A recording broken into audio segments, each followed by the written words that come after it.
కాబట్టి ఒక 6 నెలల పాటు మనమందరం ఎదురు చూడాల్సిందే, అవకాశం ఇవ్వాల్సిందే. చంద్రబాబు నాయుడు గారు కానీ ఆయన ప్రభుత్వం కానీ ఒక అల్లావుద్దీన్ అద్భుత దీపాన్ని ఏమైనా తీసుకొస్తుందా, ఒక అక్షయ పాత్రని ఏమైనా తీసుకొస్తుందా? మరి మనమంతా కూడా ఎదురు చూడాల్సిందే. ఈ పథకాలన్నీ అమలు చేయాలని కోరుకోవాల్సిందే. అభివృద్ధి కార్యక్రమాలు వాళ్ళు హామీ ఇచ్చినటువంటి అభివృద్ధి కార్యక్రమాలు వాళ్ళు అమలు చేయాలని కోరుకోవాల్సిందే. అమరావతి నిర్మాణం జరగాలని కోరుకోవాల్సిందే. మరి నిరుద్యోగుల సమస్యలు పరిష్కారం చేయాలని కోరుకోవాల్సిందే. కాబట్టి 6 నెలలు సంయమనం పాటించండి. వైఎస్ఆర్ కాంగ్రెస్ పార్టీ శ్రేణులకు నేను పిలుపునిస్తా ఉన్నా. ఈ జిల్లాలోని 14 మంది మేమందరము కూడా మీ వెంట ఉన్నాం. మనమందరం కూడా జగనన్న వెంట నిలబడదాం.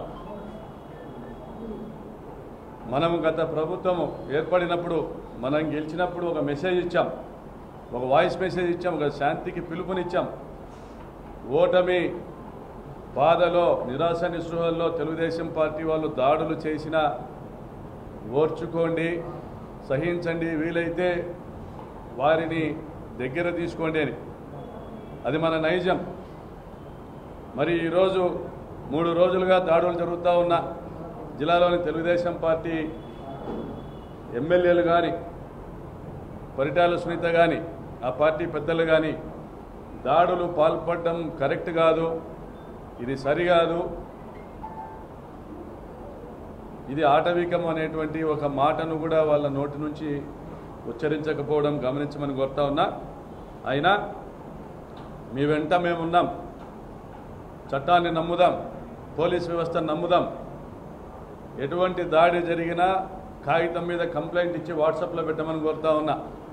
కేసులు కట్టిస్తాం. చట్టం తలుపులు మూసుకుంటే న్యాయదేవత తలుపులు కొడతాం.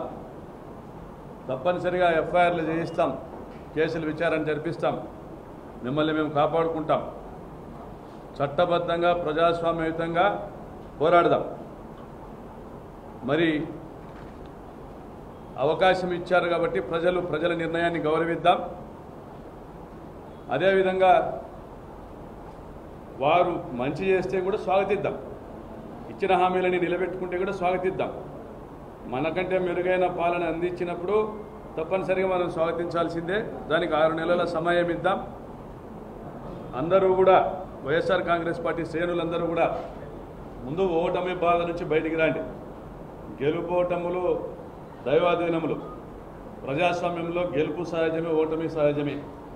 ప్రజల అంచనాల మేరకు మనం పని చేయలేకపోయామా, లేదా మనం ఇచ్చిన సంక్షేమ పథకాలు ప్రజలకు వారికి చాలలేదా, లేదా తెలుగుదేశం పార్టీ కార్యకర్తలు ఇంటింటికి వెళ్ళి ఏదైతే చంద్రబాబు నాయుడు అబద్ధాల మేనిఫెస్టో ఉందో వాటి ఫలాలు లక్షల రూపాయల మేరకు ఒక్కొక్క ఇంటికి ఇలా వస్తాయని చెప్పి వారిని ఒప్పించగలిగారా, లేదా వారి అనుకూల మీడియా మన ప్రభుత్వం మీద, మన జగనన్న మీద, మా మీద చేసినటువంటి దుష్ప్రచారాన్ని నమ్మారా?